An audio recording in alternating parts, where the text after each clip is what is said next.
LibreOffice રાઈટરના આ મૌખિક ટ્યુટોરિયલમાં સ્વાગત છે। લખાણ લખવું અને મૂળભૂત રચના શૈલી બદલવી। આ ટ્યુટોરિયલમાં આપણે આ શીખીશું। રાઈટરમાં લખાણને સંરેખિત કરવું, બુલેટ્સ અને નંબરિંગ એટલે કે ક્રમાંકન, રાઈટરમાંના આ વિકલ્પો, કટ, કોપી અને પેસ્ટ, બોલ્ડ, અંડરલાઈન અને ઇટાલિક્સ વિકલ્પો, રાઈટરમાં ફોન્ટ એટલે કે અક્ષર નામ, અક્ષર માપ, અક્ષર રંગ, ડોક્યુમેન્ટમાં આ લક્ષણો ઉમેરાવાથી સાદા લખાણવાળા ડોક્યુમેન્ટની સરખામણીમાં તેમને વધુ આકર્ષક અને વધુ સરળ રીતે વાંચી શકાય છે। અહીં આપણે આપણી ઓપરેટિંગ સિસ્ટમ તરીકે ઉબુન્ટુ 10.04 લિનક્સ અને લીબરઓફીસ સ્યુટ આવૃત્તિ 3.3.4નો ઉપયોગ કરીએ છીએ। પહેલા આપણે રાઈટરમાં લખાણને સંરેખિત કરવા વિશે શીખીશું। તમે રાઈટરમાં તમારી પસંદગીનું નવું ડોક્યુમેન્ટ ખોલી શકો છો અને આ લક્ષણો અમલમાં મૂકી શકો છો। આપણે પહેલેથી જ છેલ્લા ટ્યુટોરિયલમાં resume.odt નામની ફાઇલ બનાવી હતી, તો આપણે તે ફાઇલ જ ખોલીશું। અમે પહેલા રેઝ્યુમ શબ્દ લખ્યો હતો અને તેને પૃષ્ઠના કેન્દ્રમાં ગોઠવ્યો હતો। તો ચાલો શબ્દ પસંદ કરીએ અને અલાઇન લેફ્ટને દબાવીએ। તમે જુઓ કે રેઝ્યુમ શબ્દ ડાબી તરફ ગોઠવાય છે, જેનો અર્થ છે કે તે ડોક્યુમેન્ટના પૃષ્ઠની ડાબી કિનારી તરફ છે। જો આપણે અલાઇન રાઈટને દબાવીએ તો તમે જોશો કે રેઝ્યુમ શબ્દ હવે પૃષ્ઠની જમણી કિનારી તરફ ગોઠવાય છે। જો આપણે જસ્ટિફાયને દબાવીએ તો તમે જોશો કે હવે રેઝ્યુમ શબ્દ પૃષ્ઠની જમણી અને ડાબી કિનારી વચ્ચે એક સરખી રીતે ગોઠવાય છે। આ લક્ષણ જ્યારે તમારી પાસે લખાણ માટે વાક્ય અથવા ફકરો હોય ત્યારે વધારે મહત્વનું છે। તેને ફરી પહેલા જેવું જ કરીએ। જ્યારે અલગ મુદ્દાઓ લખવા હોય ત્યારે બુલેટ્સ અને નંબર વપરાય છે। દરેક મુદ્દો એક બુલેટ અથવા આંક સાથે શરૂ થાય છે। આ રીતે ડોક્યુમેન્ટમાં લખાયેલ અલગ મુદ્દાઓ વચ્ચે ભેદ જોઈ શકાય છે। આ પહેલા મેનુ બારમાં ફોર્મેટ વિકલ્પ પર ક્લિક કરી અને પછી બુલેટ્સ એન્ડ નંબરિંગ પર ક્લિક કરી ઉપયોગમાં લઈ શકાય છે। બુલેટ્સ એન્ડ નંબરિંગ વિકલ્પ પર ક્લિક કરતા એક સંવાદ બોક્સ આવશે જે વિવિધ ટેબો હેઠળ વિવિધ શૈલીઓ પૂરી પાડે છે, જે તમે તમારા ડોક્યુમેન્ટમાં ઉપયોગ કરી શકો। ક્રમાંકન પણ એ જ રીતે કરવામાં આવે છે। નંબરિંગ વિકલ્પ પસંદ કરો અને દરેક વાક્ય નવા નંબર સાથે શરૂ થશે। તેથી ચાલો નંબરિંગ ટાઈપ શૈલીમાં બીજી શૈલી પર ક્લિક કરીએ। હવે ઓકે બટન પર ક્લિક કરીએ। હવે તમે તમારું પ્રથમ વાક્ય લખવા તૈયાર છો। ચાલો લખીએ નેમ કોલન રમેશ। હવે એક વાક્ય લખ્યા પછી એન્ટર કળ દબાવો। તમે જોશો કે નવું બુલેટ ચિહ્ન અથવા નવો વધેલો નંબર બનાવેલ છે।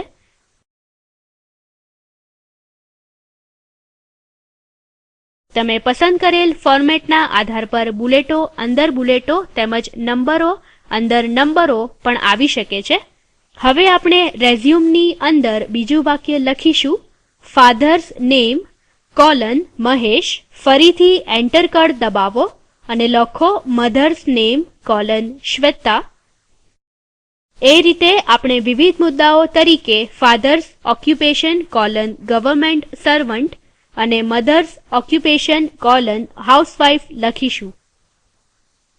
તમે બુલેટોના ખાંચા વધારવા માટે ટેબ અને ઘટાડવા માટે શિફ્ટ ટેબ કળનો ઉપયોગ કરી શકો છો। બુલેટ્સ એન્ડ નંબરિંગ વિકલ્પ બંધ કરવા માટે પ્રથમ હાઉસવાઇફ શબ્દ આગળ કર્સર લાવો અને પછી પહેલા એન્ટર કળ પર ક્લિક કરો અને પછી બુલેટ્સ એન્ડ નંબરિંગ સંવાદ બોક્સમાંના નંબરિંગ ઓફ વિકલ્પ પર ક્લિક કરો। તમે જુઓ કે બુલેટ શૈલી હવે નવું લખાણ જે તમે લખશો તે માટે ઉપલબ્ધ નથી। નોંધ લો કે આપણે નેમ શબ્દ આપણા ડોક્યુમેન્ટમાં 2 વખત લખ્યો છે। સમાન લખાણ ફરીથી લખવાને બદલે આપણે કોપી અને પેસ્ટ વિકલ્પ વાપરી શકીએ છીએ। તો ચાલો શીખીએ આ કઈ રીતે કરવું। હવે આપણે લખાણ મધર્સ નેમ માંથી નેમ શબ્દ રદ કરીએ અને કોપી અને પેસ્ટ વિકલ્પોની મદદથી તે શબ્દ ફરી લખીશું। ફાધર્સ નેમ શબ્દમાંના પ્રથમ નેમ શબ્દને પસંદ કરવા કર્સરને નેમ શબ્દ સાથે ખસેડો। હવે માઉસનું જમણું બટન ક્લિક કરો અને કોપી વિકલ્પ પર ક્લિક કરો। મધર્સ શબ્દ પછી કર્સર સ્થાનિત કરો। ફરીથી માઉસનું જમણું બટન દબાવી પેસ્ટ વિકલ્પ પર ક્લિક કરો। જુઓ નેમ શબ્દ આપોઆપ પેસ્ટ એટલે કે ચોંટાડાઈ ગયો છે। આ વિકલ્પો માટે શોર્ટકટ કળો પણ ઉપલબ્ધ છે। Ctrl+C કોપી માટે અને Ctrl+V પેસ્ટ કરવા માટે. જ્યારે ડોક્યુમેન્ટમાં સમાન લખાણ ઘણી જગ્યાએ લખવાનું હોય ત્યારે આ લક્ષણ ખૂબ ઉપયોગી છે, જ્યાં તમારે આખું લખાણ વારંવાર લખવાની જરૂર નથી. તમારા ડોક્યુમેન્ટમાં લખાણને એક જગ્યાએથી અન્ય જગ્યા પર ખસેડવા માટે તમે કટ અને પેસ્ટ લક્ષણ પણ વાપરી શકો છો. ચાલો જોઈએ તે કઈ રીતે કરવું. આપણે પ્રથમ મધર્સ શબ્દ પછીનો નેમ શબ્દ રદ કરીએ. આ શબ્દ કોપી અને પેસ્ટ કરવા માટે પ્રથમ ફાધર્સ નેમ વાક્યમાં નેમ શબ્દ પસંદ કરો, માઉસ પર જમણી બાજુ ક્લિક કરો અને પછી કટ વિકલ્પ પર ક્લિક કરો. નોંધ લો કે નેમ શબ્દ હવે ફાધર્સ શબ્દ આગળ નથી, જેનો અર્થ થાય છે તે કટ અથવા રદ થઈ ગયો છે. હવે મધર્સ શબ્દ પછી કર્સર મૂકો અને માઉસ પર જમણી બાજુ ક્લિક કરો, પેસ્ટ વિકલ્પ પર ક્લિક કરો. તમે જુઓ કે હવે આ શબ્દ અહીં મધર્સ શબ્દ આગળ પેસ્ટ થયો છે. કટ માટેની શોર્ટકટ કળ છે Ctrl+X. તેથી કોપી અને કટ લખાણ વચ્ચે માત્ર એટલો જ તફાવત છે કે કોપી વિકલ્પ મૂળ શબ્દને જ્યાંથી તે કોપી થયું છે તે જ સ્થાને રાખે છે, જ્યારે કટ વિકલ્પ તેને તેના મૂળ સ્થળેથી સંપૂર્ણપણે રદ કરે છે. નેમ શબ્દ ફાધર્સ શબ્દ આગળ પણ પેસ્ટ કરી અને આગળ વધીએ. ચાલો નવું શીર્ષક લખીએ, એજ્યુકેશન ડિટેલ્સ. રાઇટરમાં બુલેટ્સ એન્ડ નંબરિંગ વિશે શીખ્યા બાદ આપણે હવે શીખીશું કે કઈ રીતે કોઈપણ લખાણના અક્ષરમાપ અને અક્ષરનામ બદલી શકાય. હવે ફોર્મેટ ટૂલબારમાં ટોચ પર ફોન્ટ નેમ નામનું ક્ષેત્ર છે. સામાન્ય રીતે આ ફોન્ટ નામ લિબરેશન શેરિફ તરીકે સુયોજિત હોય છે. ફોન્ટ નેમ લખાણના ફોન્ટના એટલે કે અક્ષરના પ્રકારને જેમાં તમે લખવા માંગો છો તે પસંદ કરવા અને બદલવા વપરાય છે. ઉદાહરણ તરીકે ચાલો શીર્ષક આપીએ, એજ્યુકેશન ડિટેલ્સ. અલગ અક્ષર શૈલી અને અક્ષરમાપ સાથે છે, તેથી પ્રથમ લખાણ એજ્યુકેશન ડિટેલ્સ પસંદ કરો. પછી ફોન્ટ નેમ ક્ષેત્રમાં નીચે તીર પર ક્લિક કરો. તમે જુઓ વિવિધ પ્રકારના અક્ષર એટલે કે ફોન્ટ નામ વિકલ્પો નીચેના મેનુમાં છે. લિબરેશન સેન્સ શોધો અને માત્ર તેની પર ક્લિક કરો. પસંદિત લખાણના ફોન્ટમાં થયેલા ફેરફારો જુઓ. આ ફોન્ટ નેમ ક્ષેત્ર ઉપરાંત આપણી પાસે ફોન્ટ સાઇઝ ક્ષેત્ર પણ છે. જેમ નામ સૂચવે છે, ફોન્ટ સાઇઝનો ઉપયોગ પસંદ કરેલ લખાણને અથવા નવું લખાણ કે જે તમે લખવા માંગો છો તેનું માપ વધારવા અથવા ઘટાડવા માટે થાય છે.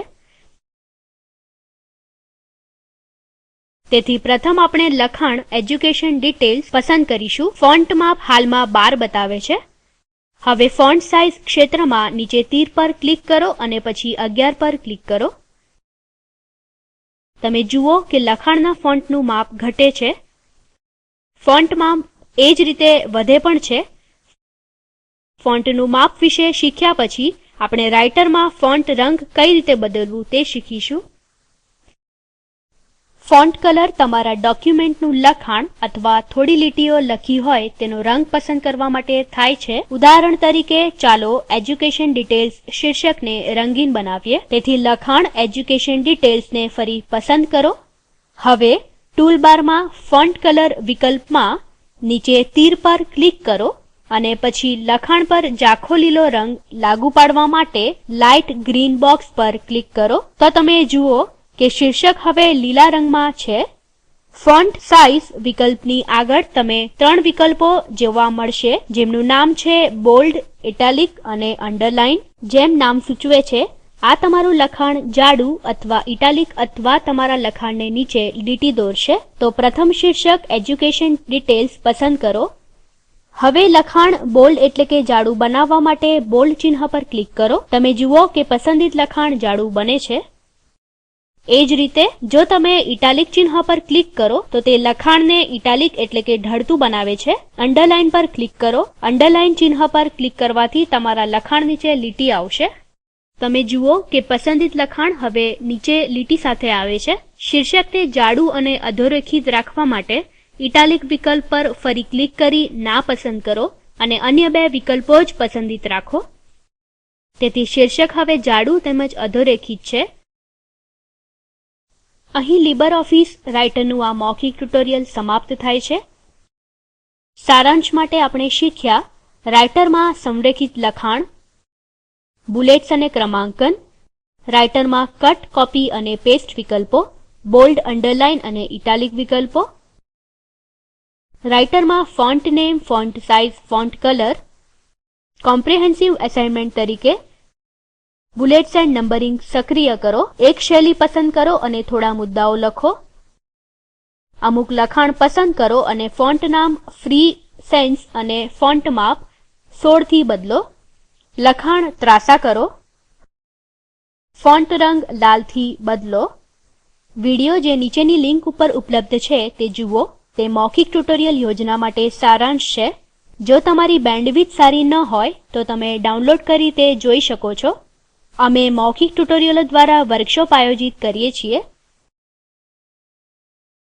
જેઓ ઓનલાઈન ટેસ્ટ પાસ કરે છે તેમને પ્રમાણપત્રો પણ આપીએ છીએ. વધુ વિગતો માટે contact@spoken-tutorial.org ઉપર સંપર્ક કરો. મૌખિક ટ્યુટોરિયલ યોજના એ ટોક ટુ અ ટીચર યોજનાનો ભાગ છે જે આઇસીટી એમએચઆરડી ભારત સરકાર દ્વારા શિક્ષણ પર નેશનલ મિશન દ્વારા આધારભૂત છે.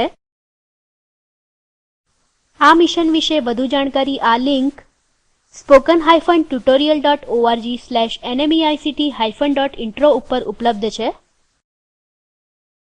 ભાષાંતર કરનાર છે કૃપાલી અને રેકોર્ડિંગ કરનાર હું શિવાની. આભાર.